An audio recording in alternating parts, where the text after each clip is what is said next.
I am pleased and thrilled to have right here in the flesh on our set here in the DirecTV campus, one of the stars of American Horror Story on FX. Loved his work in The Shield and The Commish back in the day as well. Michael Chiklis, good to see you, sir. Good to see you, Rich. Thank you. Thanks for having me. This show, American Horror Story, one of the few shows that downright frightened me. I mean, this is disturbing. It is the real deal. I cannot watch it if I'm going to sleep within, say, the hour or two. Neither can I. I'm not joking. I'm serious. I can't do it either. I'm in it. I can't. No, it's just so well made, and it's. I mean, we even know while we're shooting it that we walk away like creeped out, but we know once you add music and it's edited and it's put together that it's going to be incredibly emotionally effective. So if I care to sleep, which I covet my sleep. We all do. Yeah, I watch it. I usually watch it on the East Coast feed at 7 o'clock because that gives me time to, watch some stand-up or a Seinfeld rerun or something. Clear the palate. Yeah, that's right. It's a little grapefruit sorbet. Yeah.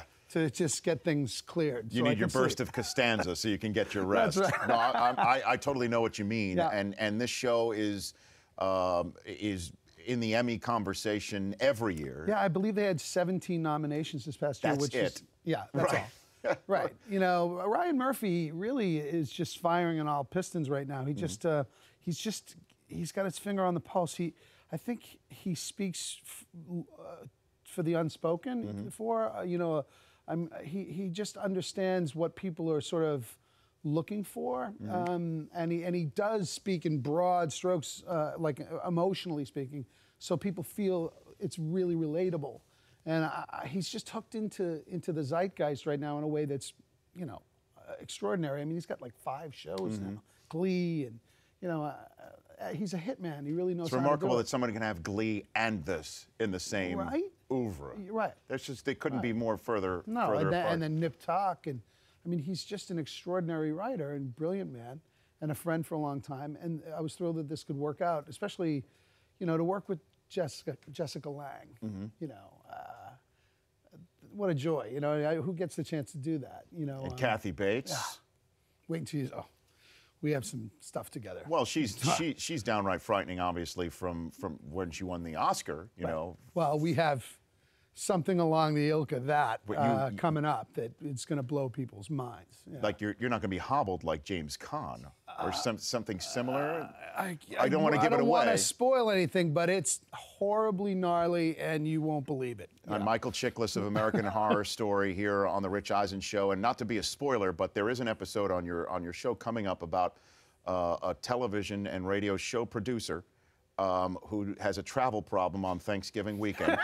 That's so and horrifying. phones in from the airport with a cockamamie excuse, and then wants to know how he is being presented on the television and radio show if they're including his Twitter address. That is a downright frightening episode of the show that's coming up, correct? Yeah, you can't watch that before you go to bed. And how does that story turn out, Michael? How does that story turn out? Not well for that guy. What you have to do in drama is set up that character so that the audience wants he or she dead.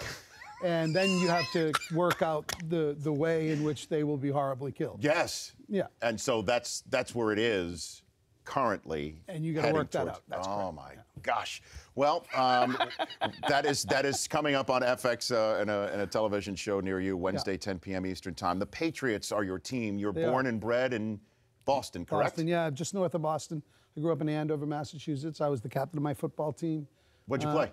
I played both ways. I was a fullback and a weak side linebacker. Andover. So you and Belichick are tight in that regard?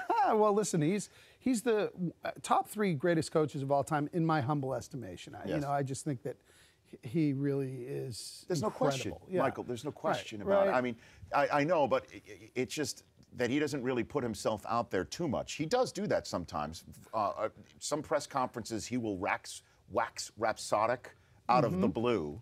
Right, and you sort of go like, wait, this is a moment here. You just stop everything. I love when he does that, but it's so rare. Right, because the man goes way back. The teams that he's been a part of coaching for 3 decades is truly remarkable. Yeah. What do you think about the Patriots this year, 9-3? That's a loss that they suffered yesterday that you don't have to hang your head too much about. No, I think it's perfect. Listen, I don't like to. Is there wood here? Right. Knocking wood here because I'm superstitious as hell. I love when we got killed by KC. That was the best thing that could have happened to this team. Why? Well, because we got our asses handed to us in a big way, and it was the aftermath that really was great for us because everyone was immediately, it's over, Tom's done, it's, hang him up, and that was great because it gave this team an opportunity to see what their character was. And they responded. For them to, they went 7 straight after that? Yeah, they moved on to Cincinnati. They went from 2-2. Yeah, right. And that's the other thing. I mean, for anybody who's a real fan of the sport and of the Patriots in particular, I was like, what? This is the first time in 12 years this guy's got his ass handed to him. And I see Romo and all these other top quarterbacks, that happens to them commonly. No one's saying, oh, it's over for them. I just think that people were just dying to jump on him. And not to pick out Tony, I'm just saying that, one time he gets his butt handed to him in a big game, but it was at KC, a hot team at KC. It wasn't surprising that they got beat, but I think it was great because moments like that for a team are character defining, and I think that it gave them an opportunity to look at each other and circle the wagons. They've responded, and if there was a game right now in the schedule that they could afford to lose, it was the game last night. Well, you're right. Michael Chiklis of American Horror Story. You can see Wednesday, 10 p.m. Eastern on FX right here on the Rich Eisen You're Show. You're a promotional machine. Well, Look this is what, I try to leave people in a better spot than I found them. I love that. Well, because, and the reason why I agree with you is it's a conference, an out-of-conference game. Right. So it's You're sort at of just, Lambeau. the only thing, it's just that one loss under the L. The only issue is it does allow Denver to just need to be just one game better than New England for the rest of the year, and suddenly it's just like last year, you're going to Peyton Manning's house. Although, as I mentioned at the top of the show, San Diego, with both New England and Denver in their house next to 2 games, does have an opportunity here they can exact. They do. Listen, every game's important. There's no question about it. And this game coming up is incredibly important, and you can't take anybody for granted.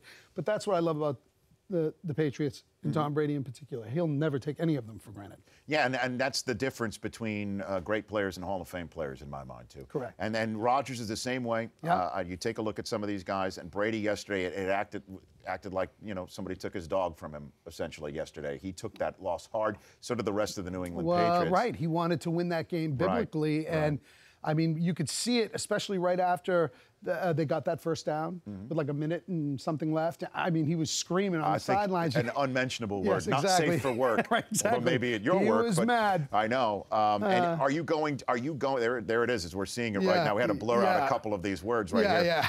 Yeah. Tommy was mad. We're pixelating for those who are listening right now. Competitor, man. He sees he wants to win, and you know what?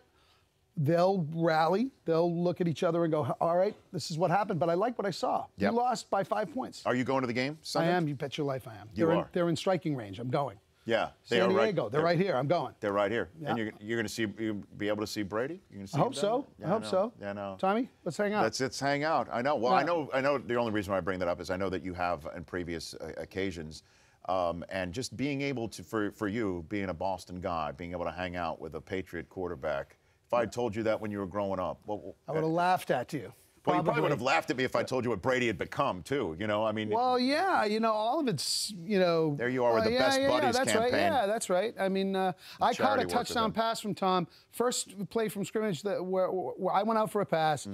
I went into the end zone, 40 yards, and I actually gave Edelman a little shove. I pushed off him for sure. Offensive pass interference? Yeah, absolutely, no OPR? question. Okay. But I gave him a little stiff arm in the guts. I turned, and the ball was right here.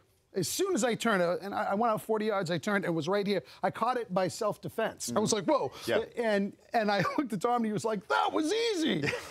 Touchdown. So when you have the opportunity to have things like that happen and you're a kid from New England, like you say, I mean, that's dream fulfillment. But I just love it, too. You're a former football player, just the competitive spirit that you would commit a penalty in a Best Buddies football game. Well, it was Edelman. I mean, that was, It wasn't one of the buddies. I mean, you know, come on. Come on now. You know. Well, I just meant it's not like there's not much on the line, is what I was saying. I wasn't saying that you were pushing one of the buddies around. No, you can't help it. You're at Harvard Stadium. You know, Tom You Brady's got caught going in to the throw. moment. Yeah, come on. Hey, it's a pleasure. I'm a huge fan of yours for thanks, all sir. the shows that you have been on, and so many football fans have been watching obviously the commish back in the day, the Shield, and now American Horror Story. For you to come here and share some stories, I hope you come back. I will do. You bet. Rich, it was a Michael pleasure. Chiklis, Mine. you bet. The Rich Eisen Show, weekdays at noon Eastern. On Audience.